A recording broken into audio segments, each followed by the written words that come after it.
Hello friends, নানান ব্যঞ্জনে তোমাদের সকলকে স্বাগত জানাচ্ছি। যারা দূরে আছো কাছে আছো সকলকে। আমি এখানে চিংড়ি মাছ নিয়েছি। এই চিংড়ি মাছগুলোকে একদম ঘরোয়াভাবে রান্না করব। মানে এখানে নারকেল নিয়েছি আর নারকেলের জল আর চিংড়ি মাছগুলোকে ছুলে নিয়েছি। এখন চিংড়ি মাছগুলোকে আমি লবণ আর হলুদ মাখিয়ে নেব। এদিকে কড়াইতে তেল বসিয়ে দিয়েছি। চিংড়ি মাছগুলোকে মাখানো হয়ে গেছে। এখন আমি তেলের মধ্যে এগুলোকে ছেড়ে দিচ্ছি। মাছগুলো ভাজা হয়ে গেছে, নামিয়ে নিয়েছি। এখন এর মধ্যে আমি আলুগুলোকে ভেজে নিচ্ছি। আলুগুলোকে লাল লাল করে ভেজে এখন উঠিয়ে নিচ্ছি। এখন এই তেলের মধ্যে পটলগুলোকে ভেজে নেব। বন্ধুরা, তোমরা যারা নতুন দেখছো প্লিজ একটু কমেন্টস করবে আর সাবস্ক্রাইব করে একবারে পাশে আসবে।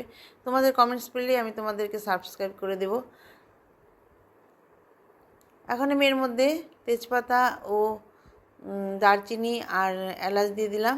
দিয়ে এখন একটু জিরে জিরে দিয়ে দিলাম, গোটা জিরে দিয়ে এখন এটাকে ভালো করে ভেজে নিচ্ছি। তোমরা যারা আসবে সাবস্ক্রাইব করেই আসবে।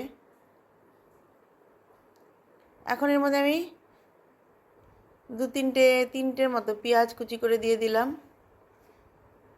মানে ছোটো সাইজের পেঁয়াজ। ভাজা ভাজা হয়ে গেছে। এখন এর মধ্যে আমি পেঁয়াজের পেস্ট দিয়ে দিলাম।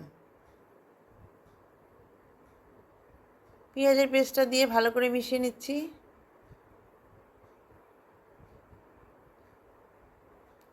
এগুলোকে ভালো করে একটু ভেজে নেব। দেখো একটা লাল লাল করে ভাজা হয়ে গেছে। এখন এর মধ্যে নারকেলের পেস্টটা দিয়ে দিলাম। নারকেলটাকে আমি একটু পেস্ট করে নিয়েছি, নিয়ে এখন নারকেলটাকে ভেজে নিচ্ছি।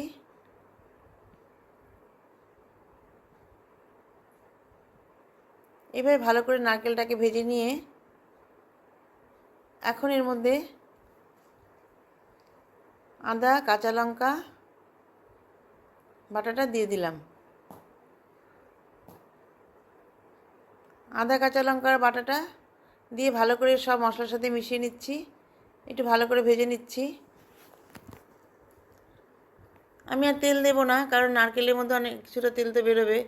আর মাছ ভাজা, আলু ভাজা, পটল ভাজা, আর জন্য তেল দেব না। এখন লবণ হলুদ দিয়ে ভালো করে মিশিয়ে নিয়ে এখন এর মধ্যে জিরের গুঁড়ো ধনের গুঁড়ো দিয়ে দিলাম। জিরের গুঁড়ো আর ধনের গুঁড়োটা দিয়ে ভালো করে মিশিয়ে নিচ্ছি। এখন এর মধ্যে একটু কাশ্মীরি লাল লঙ্কার গুঁড়ো দিয়ে দিলাম, দিয়ে ভালো করে ভেজে নেব মশলাটাগুলোকে। দেখো একদম শুকিয়ে গেছে মশলাগুলো। এখন এই জন্য একটু নারকেলের জল দিয়ে দিলাম। নারকেলের জলটা দিয়ে ভালো করে একটু মিশিয়ে নেব। এখন এর মধ্যে আলু আর পটলগুলো দিয়ে দিলাম। দেখো এর মধ্যে অনেকটা তেল, ওই জন্য আর তেল দেইনি। এখন আলু আর পটলগুলোকে মশলার সাথে ভালো করে মিশিয়ে নিয়ে এখন এর মধ্যে বাটিতে অল্প সামান্য জল দিয়ে দিলাম। জল দিয়ে ভালো করে মিশিয়ে নিচ্ছি। এভাবে একটু ফুটিয়ে নিয়ে পরে আমি আরেকটু জল দিয়েছি। জল দিয়ে এখন এটাকে আমি ঢেকে দিলাম, মানে গরম জল দিয়েছি। আর এদিকে দেখো আমি একটু জিরা একটু ভেজে নিচ্ছি। আর দেখো আমার এই উনানটা খুব মজা লাগে। আজকে এটা নতুন বের করেছি তো, একদম অটোমেটিক, মানে খালি সুইচটা দিলেই হয়ে যায়। এই জন্য কোনো রেগুলেটর লাগে না। এই জন্য এটাতে আমার এখন রান্না করতে খুব মজা লাগে। এখন আমি জিরাটাকে ভেজে নিয়ে এটা পাটায় বেটে নেব। এখন এর মধ্যে মাছগুলোকে দিয়ে দিলাম। মাছগুলোকে দিয়ে এখন একটু ঢেকে দেব। ততক্ষণ আমি জিরাটাকে ভেজে নেব, বেটে নেব।